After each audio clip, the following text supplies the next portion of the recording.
medyo ginabi na tayo. Maiksi lang naman to, no? Yung ating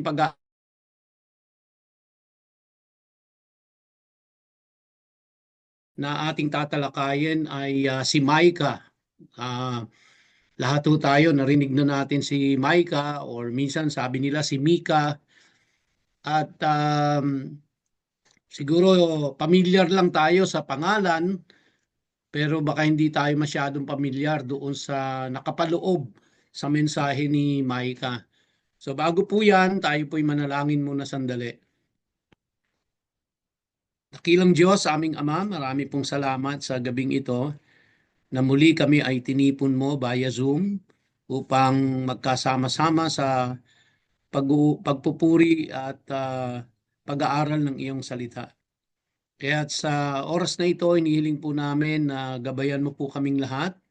Bigyan mo kami ng karunungan at kakayahan na maintindihan namin ang mensahe mo para sa aming kapanahunan sa pamamagitan ng propetang Micah. Tulungan mo po ako, maging ang aking mga kapatiran na ito ay amin pong maunawaan. Marami pong salamat, Panginoon, sa pribilehiyo, sa pagkakataon na kami po ay muling makapag-aral ng iyong salita.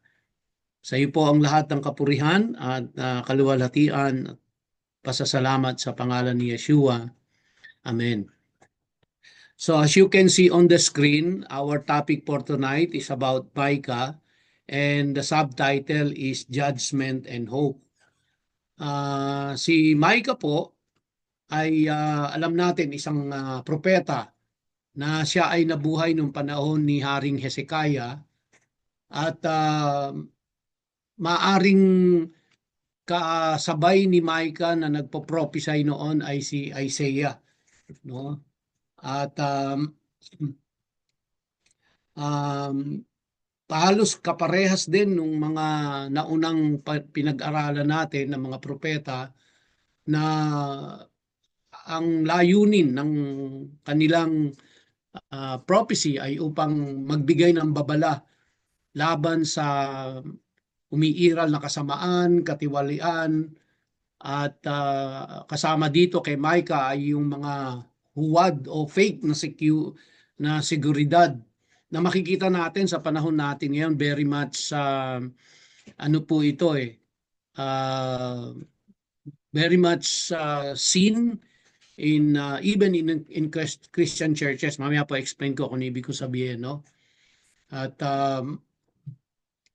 titingnan din natin kung ano ang relevance nito sa ano po o kaugnayan nito sa ating Panginoong Hesukristo. Okay? So tingnan po natin ang overview, no, ng Micah. As I have said, si Micah po prophesied during the time of Hezekiah's reign, no? At kasabay ni Isaiah siya at siya ay sang-ayon po sa ating nabasa ay naninirahan sa kaharian ng Juda. Nung time na ito, ang ang Israel po ay hati na. Meron ng Northern Kingdom at meron ng Southern Kingdom. So si Micah nakatira siya sa ano po sa Southern Kingdom, sa Juda. At ito ay sa isang bayan na tinatawag na Moreset. Oh. Nang ipahayag ni Micah ang kanyang prophecy, ang bayan ng Diyos ay nahati na sa dalawang kaharian, ang Israel at ang Judah. So pag sinabi nating Israel, alam na natin the Northern Kingdom at ang Judah is the Southern Kingdom. Okay? And Micah pronounced judgment upon Israel and Judah for their corruption. So halos wala ring pinagkaiba doon sa ibang mga propeta na halos ganun din ang tema ng kanilang mga prophecy. It's more on the coming judgment because of corruption, because of idolatry, because of immorality, noong mga panahon pong yan, no? So, Yan. So dito po ay makikita natin si Micah ay pinagalitan niya actually ang mga pinuno ng Israel at ng Juda dahil sa kanilang kasakiman at pang-aapi sa mahihirap. At narito po ang kanyang sinabi, no? So Micah rebuked Israel and Judah's leaders for greed and oppression. Sabi niya po, ano yan, sandali lang po, hindi ko makita yung notes ko. Yan, sa Micah chapter 2, verses 1 and 2, sa aba nila na nagbabalak ng kasamaan at gumagawa ng kasamaan sa kanilang higaan. So, ito yung mga tao na hanggang sa kanilang pagtulog, nagpaplano ng kasamaan. So, ganun na po ito ay yung mga leaders, no? Yung mga pinuno ng bayan. Pagdating ng umaga, so pinagplanuhan ito sa gabi. Pagdating ng umaga, isinasagawa nila ito sapagkat ito'y nasa kapangyarihan ng kanilang kamay. Dahil nga sila yung mga namumuno. Sila ay nagnanasan ng mga bukid at kanilang mga kinukuha. So ibig sabihin may mga land grabbing na nangyayari at kanilang kinukuha ang mga bahay, ang kanilang at inaagaw at kanilang pinipighati ang mga tao. So makikita natin na merong mga umiiral na injustices dito at ang nagdurusa ang mamamayan, no? So sabi diyan, woe to those who devise wickedness and work evil on their beds when the morning dawns, no? They perform it because it is in the power of their hand. Yan po yung nasa sa Micah chapter 2 verses 1 and 2. Now let's look at corruption of prophets and priests, no? Dito ay kinondemn, no? Micah condemned religious leaders for accepting bribes and misleading the people. Misleading the people. Pinagsabihan din ni Micah sa mga propeta at pari ng Israel dahil sa kanilang katiwalian. So, ultimo yung mga religious leaders ay sangkot na sa mga katiwalian na dapat sila ang sila po yung tagapagtuwid ng mali pero sangkot na rin sila sa mga katiwalian. Ang mga pinuno ay tumatanggap ng suhol at binabaluktot ang katarungan. So ang mga propeta naman ay binabayaran upang bigyan ang mga tao ng maling katiyakan. Sinasabi sa kanila na si Yahweh ay nasa kanilang piling kaya't walang masamang mangyayari sa kanila. So ito po yung sa panahon natin, no, ay mapapansin po natin na may mga sa ngayon po kasi medyo madalas nanonood ako nung ewan ko po kung kilala nyo si Justin Peters. Siya po yung isang lumpo na ang kanyang kanyang mga inaatake ay yung mga preacher ng wealth and health gospel, no? Sila Joel Osteen, sila Mayers, at sila Kenneth Copeland. Ito yung kanyang mga binabanata ng mga mangangaral ngayon. Kasi nga nangangaral po sila ng masasabi nating para maakit lang yung tao, no? Para maakit yung tao na umaten, kaya talagang mega churches sila sila Benny Hinn, yan yung mga binabanatan ni Justin Peters dahil nagbibigay sila ng maling pag-asa sa tao, no? marami po doon during yung mga healing crusade nila, marami po doon ay fake, no? Marami doon ay fake. And marami po doon ay ang talagang layunin lang ay makakolekta ng pera sa tao. So dito sa kanila noon, um, nag ano po, sumatanggap ng suhol. Ultimo yung mga religious leaders. So nung panahon ni Micah, yan yung kalagayan nila. So kung titingnan po natin sa panahon natin ngayon, parang wala ring pinagkaiba at maraming mangangaral na kaya lang nangangaral ay dahil sa ano po, may benepisyo ng pera. At yun ang pangunahing ano nila, pangunahing layunin nila ay makakolekta ng maraming pera at sila ay mabuhay sa karangyaan. Sabi po sa Micah chapter 3 verses 9 to 12, no? Pakinggan ninyo ito, kayong mga pinuno ng sambahayan ni Jacob at kayong mga tagapamahala ng sambahayan ng Israel. So alam natin, no, yung si Jacob at si Israel ay iisa lang naman yon. At yun yung tinatawag nating Israel ngayon. Pero napag-aralan din natin na ang tinatawag na Israel ay yung Northern Kingdom at ang tinatawag na Judah ay yung Southern Kingdom. Sabi diyan, pakinggan ninyo ito, kayong mga pinuno ng sambahayan ni Jacob at kayong mga tagapamahala ng sambahayan ng Israel na namumuhi sa katarungan at bumabaluktot ng lahat ng matuwid.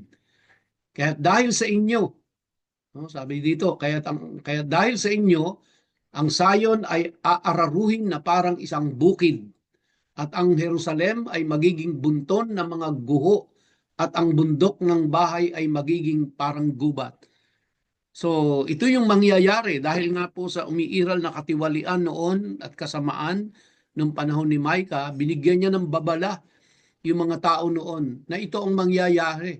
No? Sabi diyan, yung Zion, no, yung Jerusalem, ay aararuhin na parang isang bukid. Alam naman natin, no, ito ay pagsasalarawan kung anong darating na kaparusahan sa kanila. At ang sabi diyan, yung Jerusalem, pinakasentro ng bayan nila, ay magiging bunton ng mga guho. So kung nakita niyo po yung itsura ng Palestine ngayon pagkatapos ng gera ng Israel, o actually ongoing pa nga, talagang walang natira, giba-giba ang lahat. So kung natatandaan niyo yung nangyari sa Marawi na pagkatapos ng gera doon, walang bahay na matino, lahat wasak. So parang ganyan po pagsasalarawan. At ito ay dahil sa kanilang katiwalian. At ano yung mga katiwalian?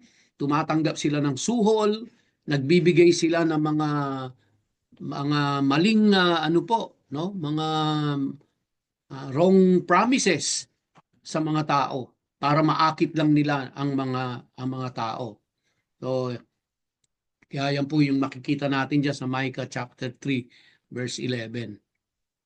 Pero sa kabila po naman nito, ng mga babala ng pagdating na hatol, ito naman po ang maganda.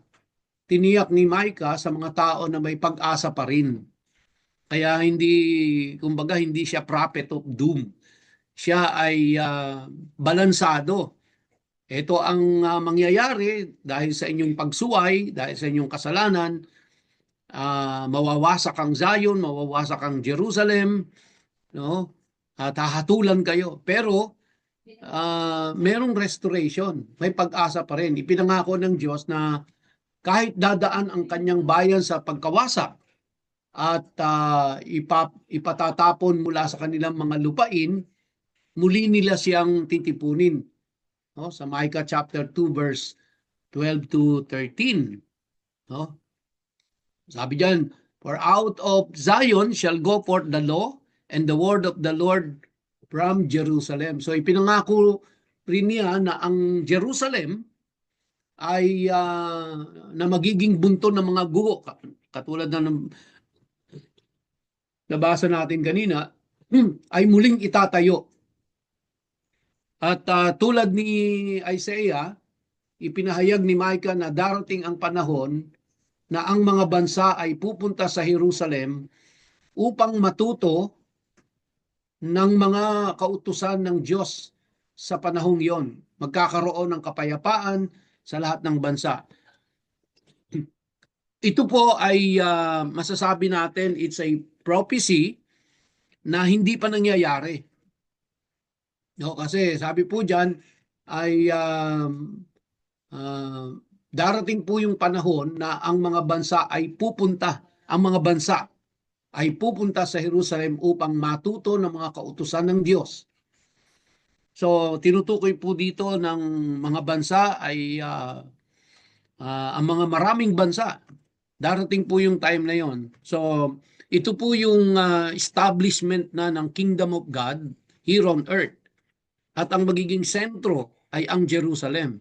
So, people all over the world will come to Jerusalem. Kaya kung hindi man po tayo nakarating ng Jerusalem ngayon, darating po yung time, no? In the millennial kingdom of God ay makakarating tayo ng Jerusalem. At ang sabi diyan, ang lahat ng bansa ay pupunta. So, ngayon nakita niyo naman kung paano dinidespise ang Israel, di ba? Sa kabila ng pangitang-pangitan na talagang minasakir sila ng Hamas, pero makikita natin na even ang United Nation mas kinakampihan pa ang Hamas kaysa sa Israel. So, pero darating po ang time, mga kapatid, as also promised in the book of Micah, na ang mga bansa sa mundong ito ay pupunta sa Jerusalem. Yun ang magiging sentro at matatayo pa rin ang templo doon. No? Pupuntahan pa rin yan. So, sa Micah chapter 4 verses 1 to 3, ang mangyayari sa mga huling araw na ang bundok ng bahay ng Panginoon ay matatatag bilang pinakamataas sa mga bundok at pupuntahan ito ng maraming bansa. At siya ang hahatol sa maraming bayan at ang kanyang sasawayin ang malalayong bansa at kanilang gagawing sudsod ng araro ang kanilang mga tabak at kanilang gagawing karit ang kanilang mga sibat. Ang bansa ay hindi magtataas ng tabak laban sa bansa, ni mag-aaral pa man sila ng pakikidigma. So kaya this is very much talking about the future, which is in the millennial kingdom, na matatapos na po ang digmaan. Wala nang, kumbaga, yung pong dating ginagamit nilang kasangkapan pandigma ay gagamitin na, hindi sa pandigma, kundi gagamitin na ito sa sa magiging agricultural tool na siya. No, hindi na siya weapon of warfare, kundi instruments of that will be used in agriculture. So ibig sabihin, ang sinasabi sa atin ni Micah dito ay magkakaroon ng kapayapaan. Darating po yung time that there will be peace, there will be no more war. At kaya yung prophecy po dito ni Micah, it's not only for that particular point in time, but this is looking into the future. Kasi hindi pa nangyayari ito yung wala nang digmaan, wala nang weapon of destruction, hindi pa ho nangyayari yan, at mangyayari lang yan during the 1,000 years or during the millennial kingdom, no? So now, ang isa pa rin po na ipinrophesy dito ni Micah sa kanila ay magkakaroon ng isang mamumuno galing sa Bethlehem. At ang sabi po doon sa Micah chapter 5 verses 2 to 4, no? Ngunit ikaw, Bethlehem, Ephrata, na maliit upang mapabilang sa libu-libong Juda, mula sa iyo ay lalabas para sa akin ang isang magiging tagapamahala sa Israel, na pinagmulan ay mula pa noong una, mula sa walang hanggan. So makita po natin na ang nag-prophesy dito ay walang iba kundi ang Panginoong Hesukristo. So kaya even during the time pa lang ni Micah, ay it was prophesied already the coming of Jesus Christ. And at alam mo natin na magkakaroon lang talaga ng tunay na katahimikan at kapayapaan kapag ang Panginoong Hesukristo na ang talagang naghari sa buong mundo. At yun ay mangyayari again in the second coming and in the millennial kingdom, yung 1,000 years, no? So sa huling bahagi ng kanyang prophecy ni Micah, muling inulit niya ang babala ng pagdating na hatol. Ngunit ang maganda po nito, ang kasunod nito ay isa pang pangako na muling pagpapanumbalik. So tulad po ni Hosea at ni Amos, no, pinaalalahanan ni Micah ang mga tao na hindi interesado ang Diyos sa walang kabuluhang mga ritual na isinasagawa ng mga mapagpaimbabaw. So, kaya what is important to God, at ito tatalakayin po natin ito sa darating na Sunday, is sa mga susunod na mga Sunday sa Leviticus, is more of obedience.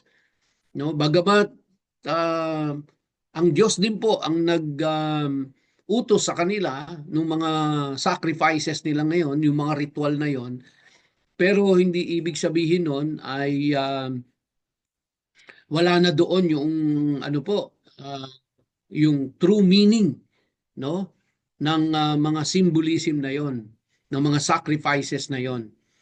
Dahil ang gusto pa rin ng Diyos ay makita niya ang pagsunod ng mga tao.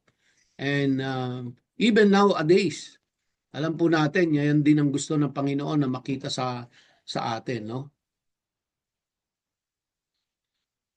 Now, in Micah 6, chapter 6, verse 28, God values justice, kindness, and humility over empty religious rituals, no?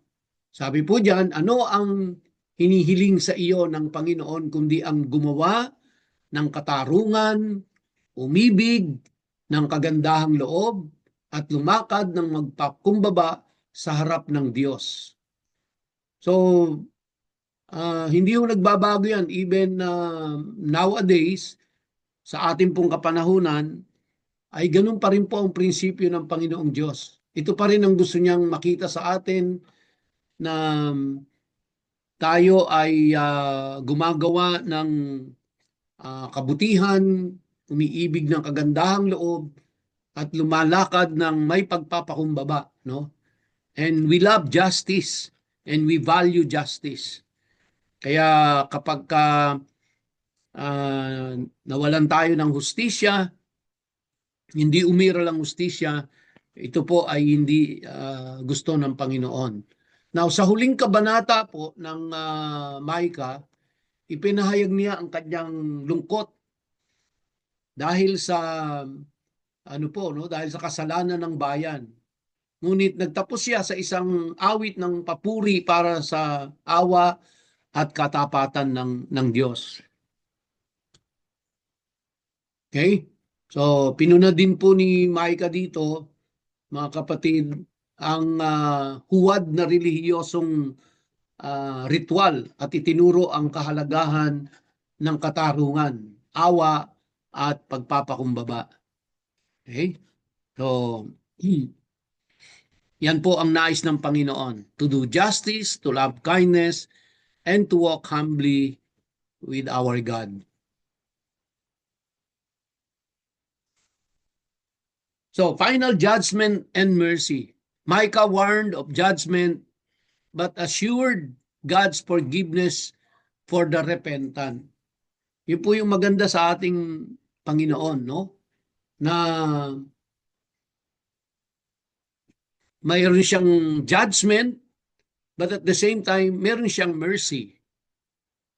Siyempre, ang Diyos natin is a God of justice, kaya kung mayroon pong katiwalian, may mga kasamaan, may mga injustices na nangyayari, may mga bribery, may idolatry, and so on and so forth, dahil He is a God of justice, paparusahan niya, no? But at the same time, meron din siyang iniaalay na pagpapatawad doon sa mga magre-repent, no? Doon sa mga magre-repent. Sabi po sa Micah 7:18-20, sino ang Diyos na tulad mo na nagpapatawad ng kasamaan at nagpaparaan sa pagsalansang ng nalabi ng kanyang mana. Hindi niya pinananatili ang kanyang galit magpakailanman sapagkat siya'y nalulugod sa kagandahang loob. Okay? So, pangunahing mensahe ni Micah, ang pangunahing mensahe ay ang Diyos ay hahatol sa kanyang bayan dahil sa kanilang kasalanan. Ngunit ang hatol ay hindi ang huling pasya. Sa kabuuan ng kanyang aklat matapos ang babala ng parusa ay may mensahe ng pag-asa. Tulad ng sinasabi ng huling talata sa Micah, ang Diyos ay nagpapatawad ng kasalanan at natutuwa sa kanyang tapat na pag-ibig. Siya ay isang Diyos ng habag at pagpapatawad. So, yan po ang ating Diyos na sa kabila ng laki ng kasalanang nagawa ng kanyang bayan laban sa kanya at patuloy na nakukumit, pero laging may nakalaang habag, laging may nakalaang awa ang Diyos. And I believe in one way or the other, ang bawat isa sa atin ay nalabag ang kautusan ng Diyos. Nakagawa tayo ng malaking kasalanan sa Kanya. Nagkamali tayo. Pero sa kabila po ng ating mga pagkakasala, pagkakamali, sa kabila ng ating pagkadapa, ay nandiyan pa rin po ang Diyos para tayo ay patawarin, para tayo ay tulungan sa pagtawag natin sa Kanya. Ang iniintay lang ng Diyos ay tumawag tayo, tumawag sa Kanya, humingi ng tawad, magrepent, no, ang tao. At ang Diyos ay tiyak na magpapatawad. Now, let's look at Micah and the connection to the New Testament. So, Micah's prophecy of nations learning God's ways connects with Yeshua's Great Commission in Matthew 28, verses 18-20. Tulad ni Micah, no, itinuro rin ni Yeshua na bagamat ang kasalanan ay may kaparusahan, may pag-asa sa mga nagsisisi at bumabalik sa Diyos. Ipinakita niya ito sa talinghaga ng alibughang anak, kung saan makikita ang kahihinatnan ng isang taong namuhay sa kasalanan, ngunit tatagpuan ang kapatawaran ng siya'y bumalik sa kanyang ama. So lahat tayo pamilyar na buti ito sa kwento ng prodigal son. Kabila ng kanyang pagkakasala, siya ay tinanggap pa rin ng kanyang ama nang siya'y bumalik. So ang prophecy ni Micah tungkol sa mga bansa na natututo ng mga daan ng Diyos ay natupad sa dakilang utos ni Yeshua. Sabi po sa Matthew 28:18-20, humayo kayo at gawing alagad ang lahat ng mga bansa. Bautismuhan sila sa pangalan ng Ama, Anak at Espiritu Santo at turuan silang sundin ang lahat ng iniuutos ko sa inyo. So ang hula ni Micah tungkol sa pinuno mula sa Bethlehem ay natupad sa kapanganakan ni Yeshua. So kaya when it was prophesied by Micah thousands of years ago, ito po ay nangyari nang ang Panginoong Jesucristo ay ipanganak. Si Yeshua ay nagturo rin ng katarungan, awa at pagpapakumbaba. Yan po yung makikita naman natin sa Matthew chapter 23 verse 23. So in conclusion, ano po ang message sa atin ng Micah? No? Micah's message, sabi diyan, sin leads to judgment. Hindi na ho bago sa atin yan. Alam natin, pag may kasalanan, meron pong kaparusahan. Pero, ang Diyos, hindi niya po, um, kumbaga, hindi niya pa lalampasin yung kasalanan niyon na walang kaparusahan. But at the same time, meron siyang ino-offer din na hope and restoration doon sa mga repentant, doon sa mga nagsisisi, no? Pero doon sa hindi nagsisisi, syempre, hindi po ganoon yun. No? So, ang pangunahing mensahe ni Micah sa atin, may mga bunga ang kasalanan. Walang kasalanan, walang bunga. Ngunit may pag-asa para sa bayan ng Diyos. Siya ay mahabagin, mapagpatawad at nagagalak sa matapat na pag-ibig. Ang biyaya ng Diyos ay bukas sa lahat ng tunay na nagsisisi at lumalapit sa Kanya. Okay? Ang Diyos ay nagpaparusa sa kasalanan, ngunit ang hatol ay hindi ang huling pasya. Ayon kay Micah, ang Diyos ay mahabagin at nagpapatawad, katulad ng ipinahayag sa Jeremiah 31 verse 34.